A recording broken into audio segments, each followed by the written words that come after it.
আজি গোৰেশ্বৰৰ আমাৰ দলৰ মণ্ডল কাৰ্যালয়ত এটা বিশাল যোগদান কাৰ্যসূচী হৈছে।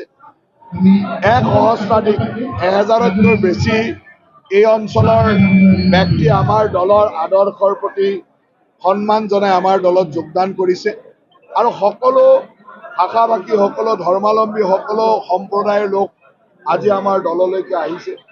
মই আশা ৰাখোঁ যে অহা ছেপ্টেম্বৰ মাহত আমাৰ যি বিটিআৰৰ নিৰ্বাচন আছে, এই নিৰ্বাচনত এই ধৰণৰ উৎসৱমুখৰ যি যোগদান কাৰ্যসূচী, এই কাৰ্যসূচীবোৰে আমাক বহুত লাভান্বিত কৰিব।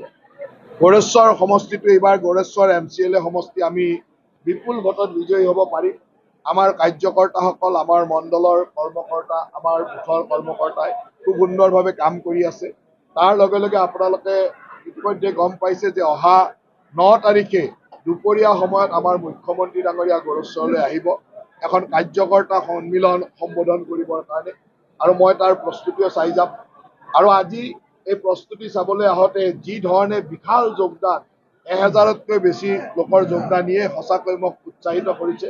মই ইয়াৰ দলৰ কৰ্মকৰ্তাসকলক ধন্যবাদ দিছোঁ আৰু আশা ৰাখোঁ যে আমাৰ দললৈ যি ধৰণৰ বিভিন্ন দলৰ পৰা নেতা বা বিভিন্ন দলৰ পৰা সমৰ্থক কৰ্মী আহিছে, আমাৰ দলটো বহুত শক্তিশালী হ'ব আৰু এইসকলক লৈ আমি আগন্তুক নিৰ্বাচনত বিটিআৰত যথেষ্ট ভাল ফল দিবলৈ সক্ষম হ'ম। স্যাৰ, বিপিএফৰ আমাৰ এই মণ্ডল আমাৰ ভাৰতীয় জনতা পাৰ্টিৰ অফিচত যিটো জইনিং কাৰ্যসূচী ল'লে আমাৰ ভাৰতীয় জনতা পাৰ্টিৰ গাৰ্জেন মিনিষ্টাৰ জয়ন্ত মল্লভ ডাঙৰীয়া আৰু তেখেতৰ নিৰ্দেশত বা আজি আমাৰ তামোলপুৰ ডিষ্ট্ৰিক্টৰ ভেক্টৰ ডাঙৰীয়া, লগতে আমাৰ প্ৰভাৰী দিলীপ দা আৰু আমাৰ মণ্ডল সভাপতি শৰ্মা দা, লগতে আমি আজি এই জইনিং কাৰ্যসূচীটো বহু দিনৰ পৰাই তেনেকুৱা এটা পৰিকল্পনা আছিল।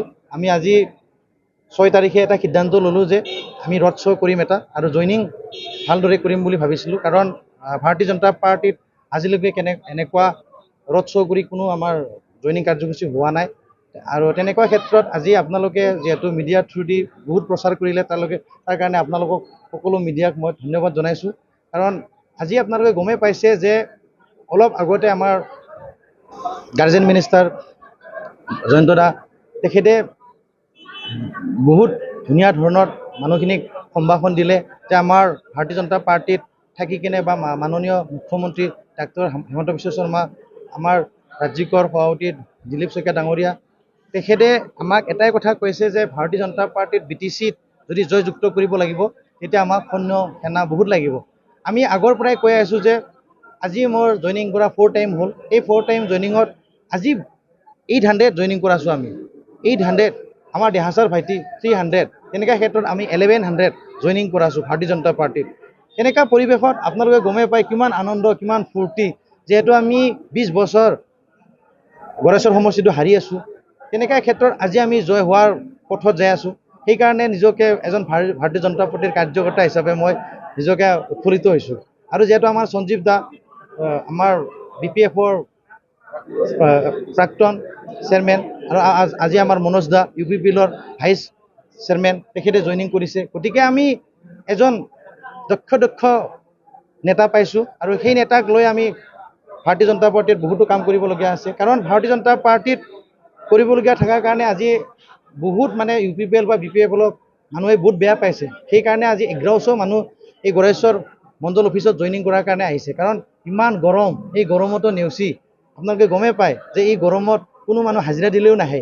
তেনেকুৱা পৰিৱেশত আজি 1100 মানুহ গোৰেশ্বৰ টাউনত গাঁৱৰ পৰা জইনিং কৰিব অহাটো কিমান এটা ভাল পৰিৱেশ হ'ব।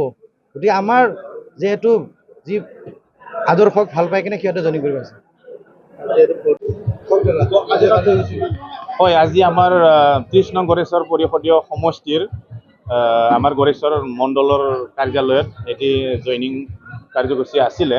এই কাৰ্যসূচীত আমাৰ তামোলপুৰ জিলাৰ অভিভাৱক মন্ত্ৰী সন্মানীয় জয়ন্ত মল্ল বৰুৱাদেৱ আমাৰ মাজত উপস্থিত থাকে, লগতে জিলা সভাপতি সন্মানীয় ভিক্টৰ কুমাৰ দাস ডাঙৰীয়া আৰু 30 নং গোৰেশ্বৰ পৰিষদীয় সমষ্টিৰ অবজাৰ্ভাৰ সন্মানীয় দিলীপ দাস ডাঙৰীয়া, মণ্ডল সভাপতিৰ সন্মানীয় সমৰেন্দ্ৰ শৰ্মা ডাঙৰীয়া, আৰু গোৰেশ্বৰ মণ্ডল আৰু জিলা BJPৰ বিভিন্ন বিষয়ে দায়িত্ব থকা শ্ৰদ্ধাৰ ব্যক্তিসকল আমাৰ মাজত আজি উপস্থিত থাকে আজি নথৈ আনন্দিত হৈছোঁ মই ফাৰ্ষ্ট টাইম আজি জইনিং প্ৰগ্ৰাম লৈছোঁ অনলি মই বড়ো আমাৰ জনজাতি মানুহখিনি মই জইন কৰাইছোঁ ইয়াতে এইটো আজি ফাৰ্ষ্ট জইনিং 400তকৈ অধিক আমি আই মাতৃসকল আৰু যুৱক যুৱতীসকলক আজি আমি জইনিং কৰাইছোঁ আৰু পৰৱৰ্তী সময়ত মই তেনেকুৱা আৰু খুব সুন্দৰ আজিতকৈও আৰু মই ডাঙৰ জইনিং প্ৰগ্ৰাম মই আগন্তুক আহি থকা দিনত মই ল'ম বুলি মই